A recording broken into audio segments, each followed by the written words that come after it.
हर हर महादेव। इस वीडियो में आप द्वादश ज्योतिर्लिंगों में से एक रामेश्वर नामक ज्योतिर्लिंग के प्राकट्य की कथा और उसकी महिमा सुनेंगे।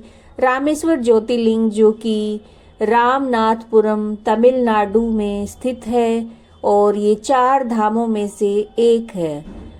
इस मंदिर का निर्माण द्रविड़ शैली में हुआ है, जिसमें 22 तीर्थ यहाँ पर हैं। यहाँ पर माता पार्वती का मंदिर अलग से है और यहाँ पर भगवान भोलेनाथ का गंगा जल से अभिषेक किया जाता है। ऐसा माना जाता है कि गंगा जल से भोलेनाथ का अभिषेक यहाँ करने से सारे पापों से मुक्ति मिलती है और अंत में मनुष्य मोक्ष को पा लेता है।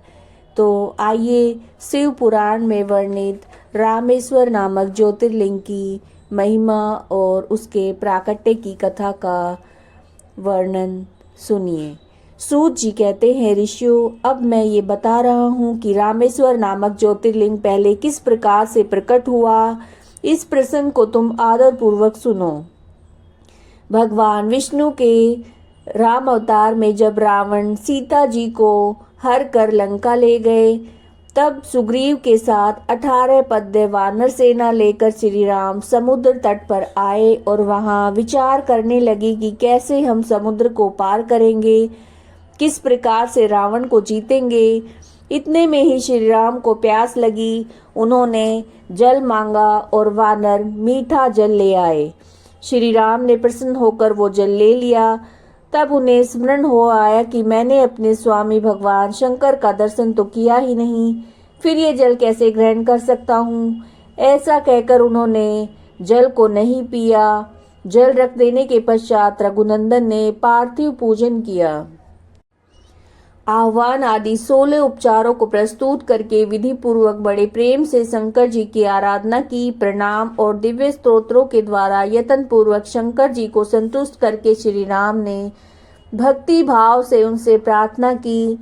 श्री राम बोले, उत्तम व्रत का पालन करने वाले मेरे स्वामी देव महेश्वर, आपको मेरी सहायता करनी चाहिए। आपके सहयोग के बिना मेरे कार्य की सिद्धि अत्यंत कठिन है। रावण भी आपका ही भक्त है।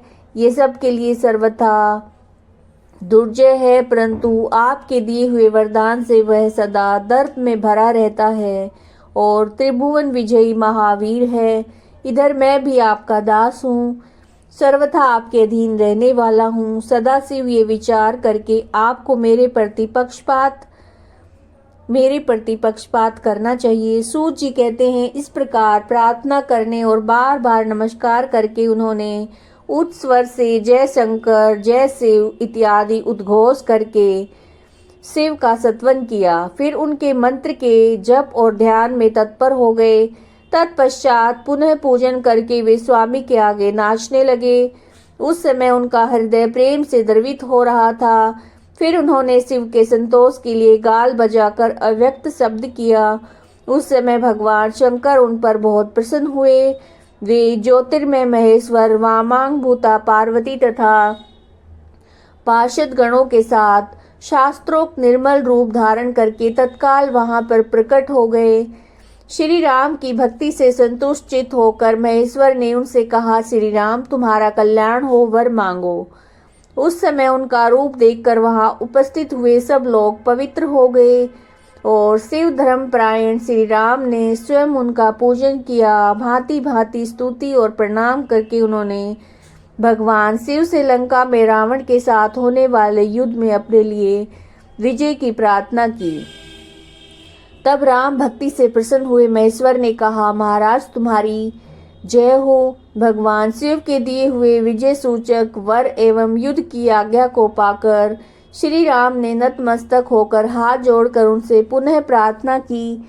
श्री राम बोले, मेरे स्वामी शंकर, यदि आप संतुष्ट हैं तो जगत के लोगों को पवित्र करने और दूसरों की भलाई करने के लिए सदा यहाँ पर आप निवास करें।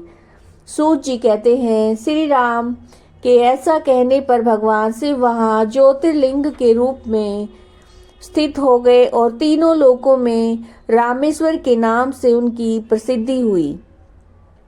उनके प्रभाव से ही अपार समुद्र को अनायास पार करके श्री राम ने रावण आदि राक्षसों को शीघ्र ही संहार किया और अपनी प्रिया सीता को प्राप्त किया। तब से इस भूतल पर रामेश्वर की अद्भुत महिमा का प्रसार हुआ। भगवान रामेश्वर सदा भोग और मोक्ष देने वाले और भक्तों की इच्छा को पूर्ण करने वाले हैं। जो दिव्य गंगाजल से रामेश्वर शिव को भक्ति पूर्वक स्नान कराता है वो जीवन मुक्त ही है। इस संसार में देव दुर्लभ समस्त भोगों को भोग करके अंत में उत्तम ज्ञान पाकर निश्चय ही केवल मोक्ष को पा लेता है।